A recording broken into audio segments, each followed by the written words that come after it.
Hello everyone and welcome back to Schooling Around episode 109. This week is all about the end of summer and going back to school. So we're going to head over to OHS to talk to Zack in his movie premiere. Then we're going to go to the board offices to speak with Zack's dad, Superintendent Tim Throne. So don't go anywhere. Schooling Around starts right now.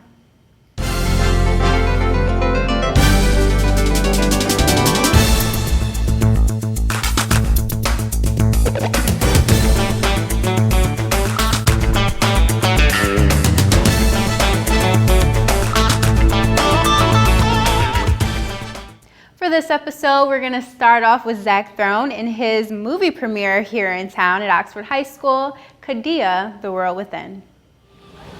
Hello everyone, today we are here at Oxford High School with Zack Throne. Zack, can you tell us why we're here today? Yeah, absolutely. So we are premiering our film, Cadia, The World Within. We had several people that were involved in the production of this film that were from the Oxford area, and so I wanted to make sure that I could bring it back to my hometown and show it off and let them show what they could be a part of and support it. And how did you go about picking? Was it random that so many Oxford residents were a part of this film? No. I mean, at the end of the day, you always work within the network that you have, and I think one of the beauties about Oxford is that it's that hometown family feel, and you rely on each other and support on each other. And so I knew that I wanted to make sure Oxford would be a part of this, just because they supported me so much in my education and career as well. So you're an Oxford resident, or was as well? Yeah, so I grew up in Oxford. I graduated 2012.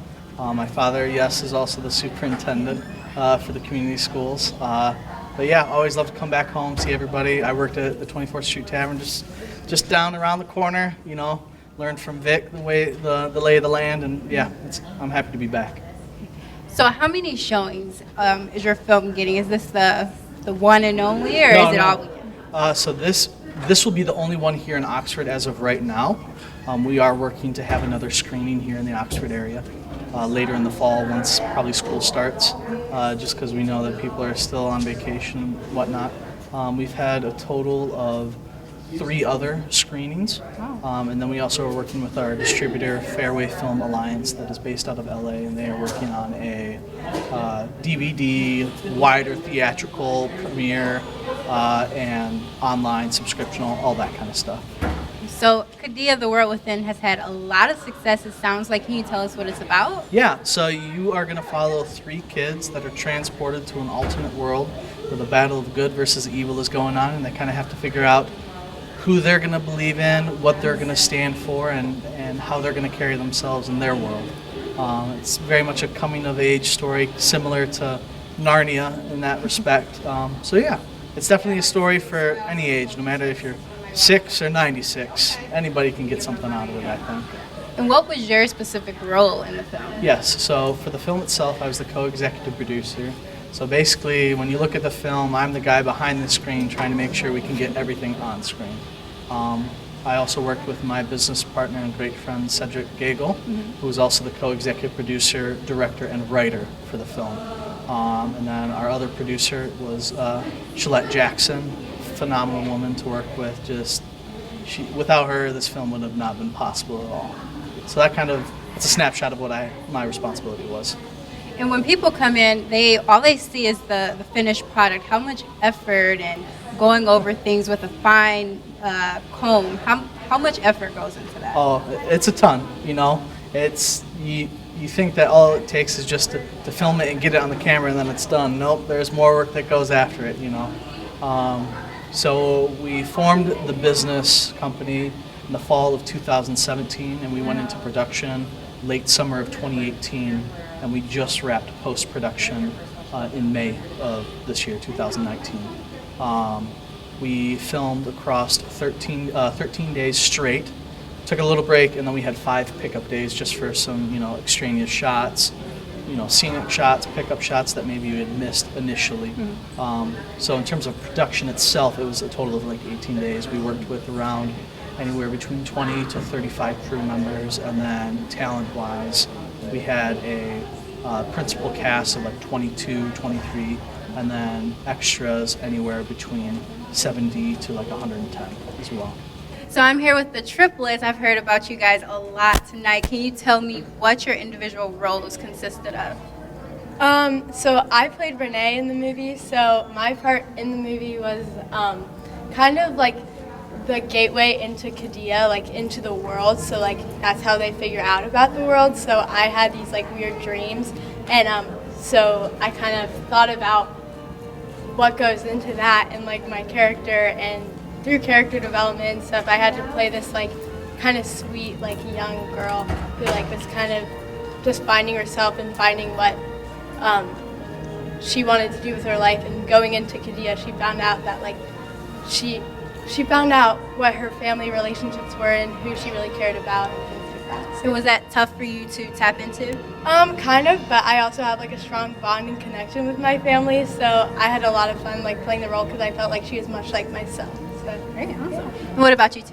Yeah, so I played Matthew in Cadia, The World Within, and Matthew's kind of the aggressive, angsty teen type, and he, when he's introduced to Cadia, he finds this place where like the labels and all that irrelevant stuff that society kind of deems didn't hold him down, and it was a place where he could escape and be himself and who he wanted to be. And so that was different. That was a platform that he didn't really have on Earth per se. And so through there, he was able to fight for what he believed was good and what he believed was true.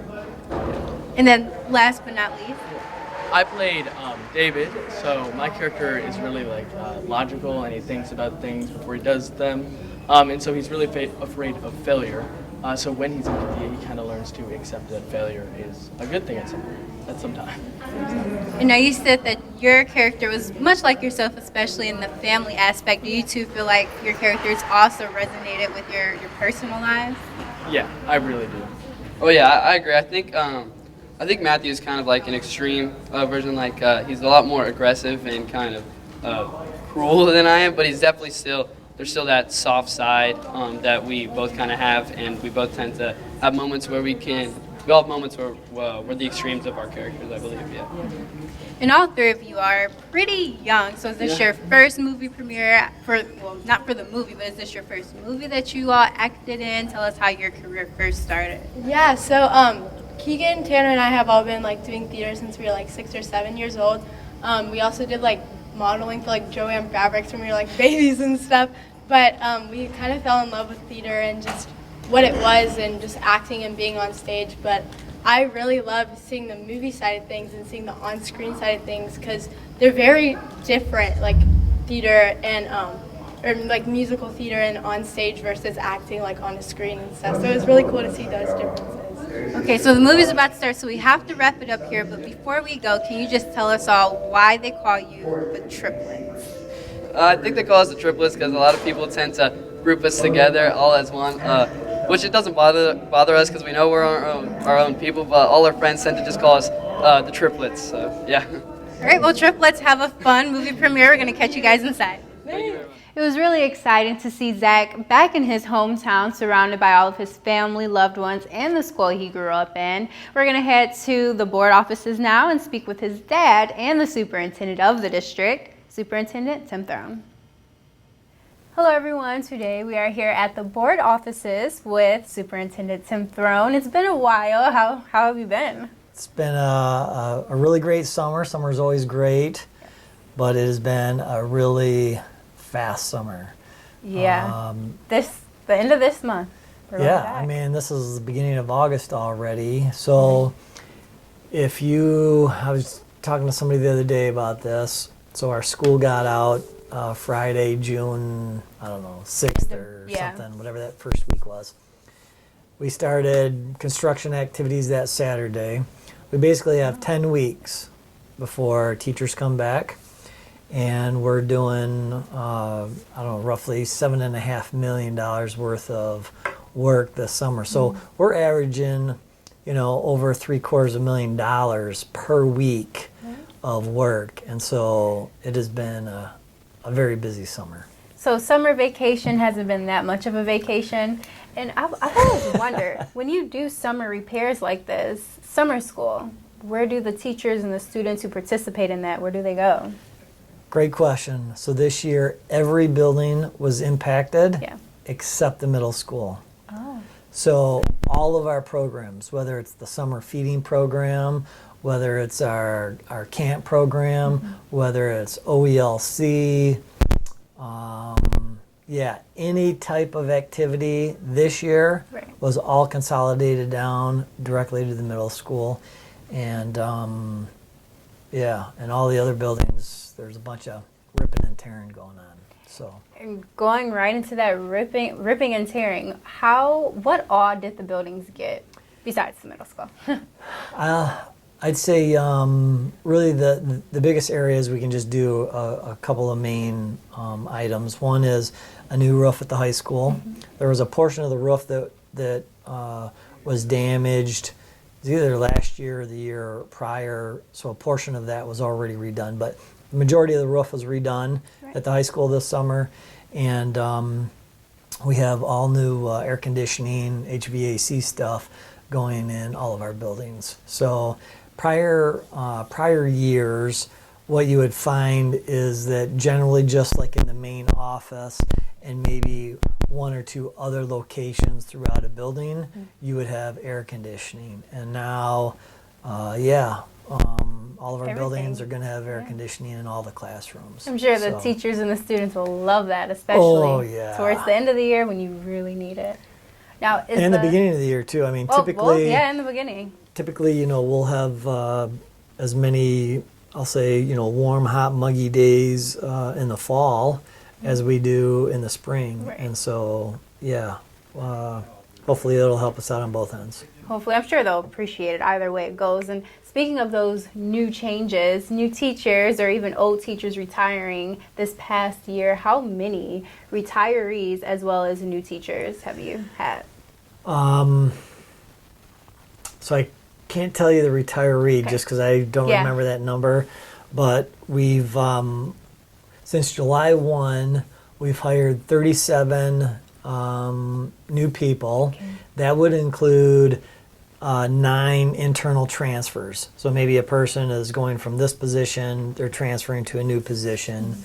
So that means 28 are truly new. So that new person coming in, fulfilling a position. We still have a total of like 17 positions open. That would include building subs and all those types of positions. From just a teacher perspective, we hired 17 new teachers and we have 4 remaining still to be filled. Okay, and are those 4 remaining positions, are they in the works now? Are you still actively looking for more candidates? I think they're posted, and so I think basically we're interviewing on a daily basis. Okay. Looking for the best, That's the best right. one. Yep.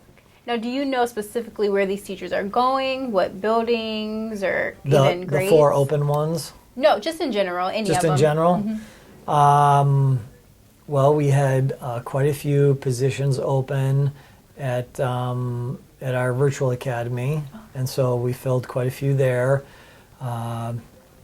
Longtime teacher, Gail Tucker, retired at the very end of the year, and so that was a middle school position.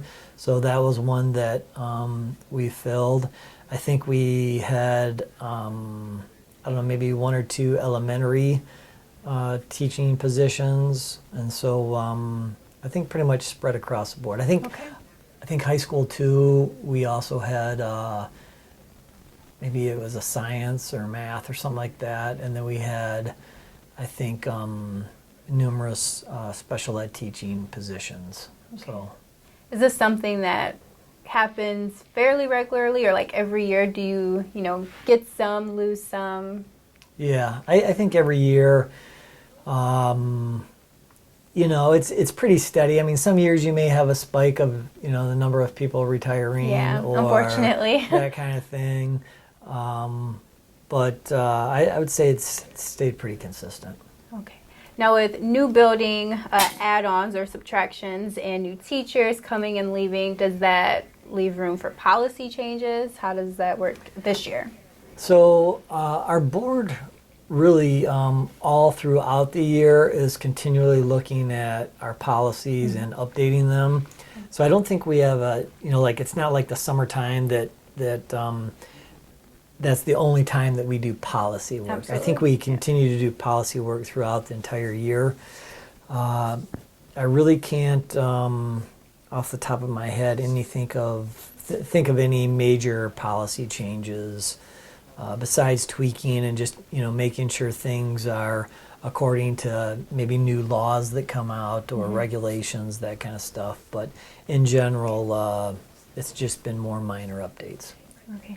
Now, a big topic this year that everyone is a little bit concerned about or talking about is the K-9 units in district. How is that going to work this year? So I'll say it this way. First and foremost, we're looking at adding some K-9 services as just another layer to increase our safety and security for our students and staff. Absolutely. It's not like a certain event said, oh, we need to do this. I think we're just, looking at it at a multi-level of different layers and things that we can provide. And so, we're gonna, we've contracted through the township with the Oakland County Sheriff, and that gives us access to all of their K-9 units. And so we'll have a multitude of different types of dogs that we bring in, and we plan on using the K-9 units at all of our buildings. And so, and not just during the day, but also at nighttime activities too. And so, that's really, I don't know, the beginning and the end. It's just another layer of safety and security that we want to bring to all of our employees and students. Exactly, and especially with things that you see in the news and just times changing, you need that extra layer of security and just security for the students and parents even, so you don't have to be at home worrying about what's happening or what's going on. But you have that. Now, the reasoning behind having the K-9 units in all the schools around the district, some are worried about elementary school students or things like that. How would these K-9 unit searches or whatever it's called, how would those work? So there are different K-9 units to do different types of work. And the dogs are trained to do specific types of work. And so at different levels, I think we have different objectives. One of the objectives across all levels is that we want to make sure our students know that police officers are someone that they can engage with and not to be feared and that kind of thing. And many times when you have the presence of a K-9, kids gravitate towards dogs and they want to pet them and love on them and all that kind of stuff. And so we want the dogs to not be viewed as Pets. Pets or anything like that, but that they're approachable. Okay, so that's one thing. The exact opposite, we also want our students to know, and this generally happens at the secondary level, not at the elementary level, but that if there are situations in which it doesn't even have to be students. It could be parents. Staff. If there's a physical altercation, data tells us that with the presence of a K-9 unit, people in general are much less likely to engage in physical confrontation because they don't want to mess with that dog. Right? And so that's a benefit. Our high school is open. Come 3 o'clock, we've got thousands of student athletes and clubs and activities going on and people coming and going. And so we want to make sure that we have K-9 units that can work our buildings, and make sure that, no explosives are planted or things like that. And then obviously from the drug perspective, we, again, it's not like we felt like, oh, we've got this huge drug problem and so we want to bring in a drug dog every day. Right. No. But do we want to ensure and do we want our students and community to know that our buildings are off limits?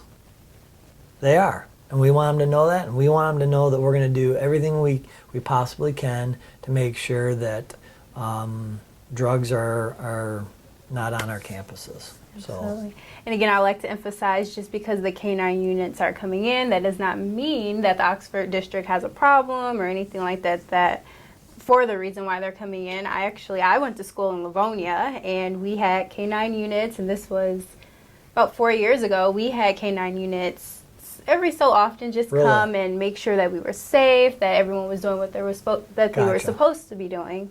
So I know that was a big question for some people as well. Are other schools elsewhere doing it? So they are. I can't speak for all schools, but they do it everywhere. Gotcha. So that's a benefit. Also, moving into another topic, curriculum. Yes. What, if anything, has changed in that? Probably the biggest area this coming into this year is that the state has really not only renewed an emphasis but also added some additional requirements when it comes to career development, and specifically with students, their EDP or their educational development plan. And so the state has added new requirements all the way down to the kindergarten level, all the way through 12th grades, whereas before, only secondary students needed really to be worrying about that EDP. And so we are starting another year with a program we implemented a year or so ago called Naviance. And so our parents, definitely our students, will be in and utilizing that application on a more regular basis. Our parents will also be interacting with that application as well. That's probably the biggest change overall this year. And a little bit of some of the same things from last year. We talked a lot about all the different pathways that students can take. Those are obviously still in place. Yep, absolutely. And another thing, because some people still don't know, so we would like to make sure that they're aware. Okay. You can dual enroll. I've heard things about triple enroll, correct me if I'm wrong, where students can do the OSEC program, Oxford Schools Early College. Schools Early College. So you can earn college degrees or college credits, some even degrees, associate's degrees, while still in high school, and Correct. making sure that you get that high school diploma as well. Yep, all of our career pathways are still open. And so, whether it's a student who wants to go down to one of the OTEC schools and then come up to our high school for part of the day, that's open. If it's a student who wants to do 100% online through our virtual school, then they can do that. We have students who are seated part-time, take virtual part-time, they can do that. We still have our IB track where you can go and pursue your IB diploma. We have students who just take dual enrollment courses just to get college credit. We have students who take AP classes who can get those AP credits. And then we also have our OSEC, Oxford Schools Early College, where really students are signing up for a 5th year of, I'll say, high school, but really that 5th year, all of their classes are college courses. And they're covered, most importantly, that some students don't know. Books included is covered. Yep, and so, we've had students graduate from OSEC that have had as high as many as like 60-some credits. Yeah. You can walk away with, I don't know, I think there's like maybe 4 different options of types of associate degrees that you can get. And so, broad range spectrum of all of our different pathways, and really going back to that that EDP, the Educational Development Plan, that's where we're trying to get students to identify their passions and stuff early and talk with their parents. And so whether it's, hey, I want to become an electrician, then these are the things that I need to do to get me in a position to where when I'm done with high school, I've got all of these things in place and here's my plan. And so, sort of all coming together. Okay. And again, we talk about this all the time and tell students and parents what they can do, but not how. So is there requirements before students can enroll in OSEC or enroll into the AP classes? Obviously, there would be some requirements there. Yep. So the high school, particularly the high school, but I mean all of our secondary programs. So whether it's Crossroads, Bridges, OVA, the high school, they all have like their own registration and orientations and stuff like that. And it's at those meetings and at those times and through those communications that we really are trying to help students and parents make their best guess as, listen, I'm not going to tell you how old I am, but Almost. I'll just say I'm in my 50s and I still don't know what I want to be when I grow up. Yeah. So, can we expect a freshman in high school to know exactly what they want to do as far as a career and their path? No. I didn't even know what a superintendent was when I went to high school. So while we don't expect that, some kids do know that. And so we want to help them. But to the best of their ability and in conjunction with their parents, we want them to pick the best pathway at this point that they feel they want to go, and obviously help them pursue that. So, absolutely. Yeah, but a lot of that communication is done through those orientation meetings and stuff like that.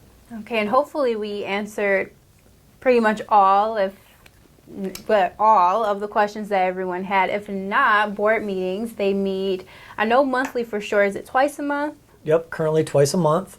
But I would just say that most parents or students don't want to go to a public board meeting, and so I would say, hey, you're more than welcome to come. You can come anytime. Our schedule's posted out there. But if you got a question, don't wait for a board meeting. Just call our main office down here. If you don't have any other number, it's just 969-5000. And it'll prompt you, do you have a curriculum question, an HR question? Hey, I want to know what openings are still available. If you've got, transportation question, we'll get you routed to the right department and hopefully get any of your questions answered. Okay, great. And now that pretty much concludes the hard stuff, the hard questions here. Okay. Why don't you just tell us about this beautiful, very heavy statue here? All right, I can do that. So this year, my wife and I are celebrating our 30th wedding anniversary. It's actually this month, August, and with the start of school, I knew that we knew that we wouldn't be able to get away, and so earlier this year we went on a little excursion to celebrate our 30th. And when I was there, I saw this wildcat made out of silver, and just fell in love with it and said, "I need that. I want to have that in my office." So that's what this is. Yep, and it fits right along with what we do here. What we're all about, Wildcats, as well as the high school athletic team's new mascot, or I guess you could say mascot, their new logo. But I think that about concludes it. Congratulations again on your anniversary, awesome, especially because you did what you had to do and you went beforehand because you're so dedicated to the district. But that about does it. If you have any other questions about curriculum or additional schooling, contact that number Tim Throne just said to you guys. It'll be in the description as well as on the lower third here. But until next time, I'm Alexis Ware. Go Wildcats! As always, it was a great time sitting down and speaking with Tim Throne about the upcoming curriculum and different policy changes. Remember that the start of school is coming very soon. One more week of summer vacation left, guys. August 26th is the start of school. We'll be there covering lots of events from then on out into the end of the school year. But until next time, I'm Lexis Orr.